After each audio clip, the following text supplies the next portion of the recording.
Olá, pessoal do quarto ano, tudo bem? Sejam bem-vindos a mais uma aula de ciências. Hoje nós continuamos falando sobre misturas, mais especificamente sobre a separação de misturas. Como será que nós podemos separar misturas de dois ou mais ingredientes ou elementos? Bom, isso vai depender de quais ingredientes nós estamos falando. A princípio, nós temos aqui o processo de catação. Vocês já devem ter visto em casa algum membro da família separando grãos de feijão, por exemplo, ou de lentilha, né? Qualquer outro grão lá que você tenha que ver quais grãos estão próprios para consumo e quais não estão.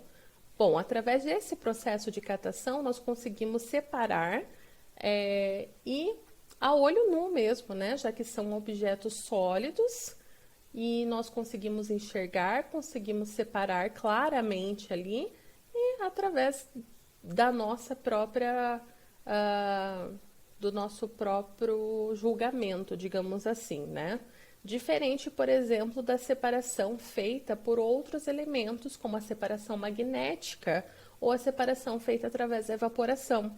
A separação magnética acontece quando nós utilizamos um ímã que vai atrair somente objetos de metal, como no exemplo que você vê aqui, né, que atrai somente os clipes de metal, e os clipes de plástico continuam ali na superfície, né? Então, essa separação é feita através de um objeto, né, através do ímã. Já nas salinas, a água do mar é colocada em lagoas muito rasas e a água é separada do sal através da evaporação.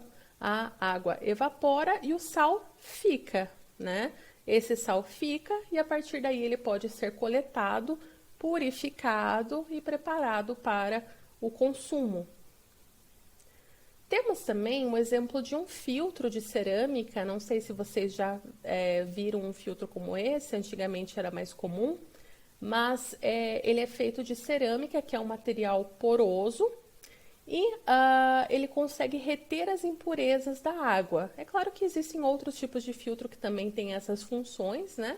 Consegue separar, portanto, o que era uma mistura e deixar em duas partes, né, separadinhas ali, o que não é próprio para o consumo e a água purificada.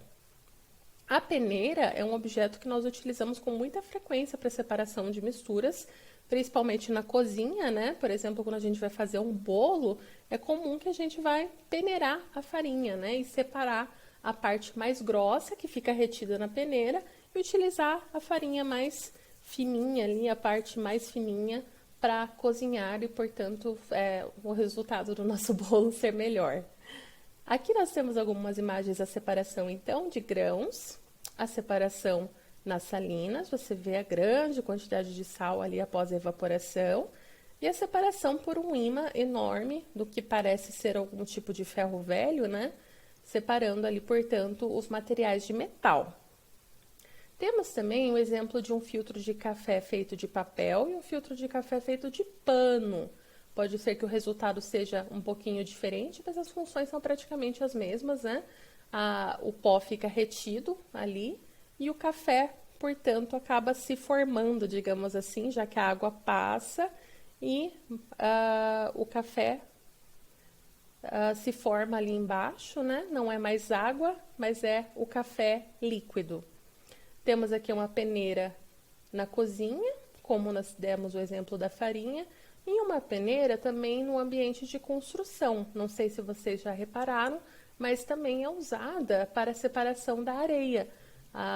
Objetos maiores, como pedras e pedaços de madeira, acabam ficando retidos nessa peneira, e a areia mais fininha, para ser utilizada na construção, né, passa, portanto, e nós separamos essas misturas. Tudo bem? Nós vamos continuar falando sobre isso, né? E como às vezes as misturas estão ao nosso redor e muitas vezes nós nem percebemos na nossa próxima aula. Até lá!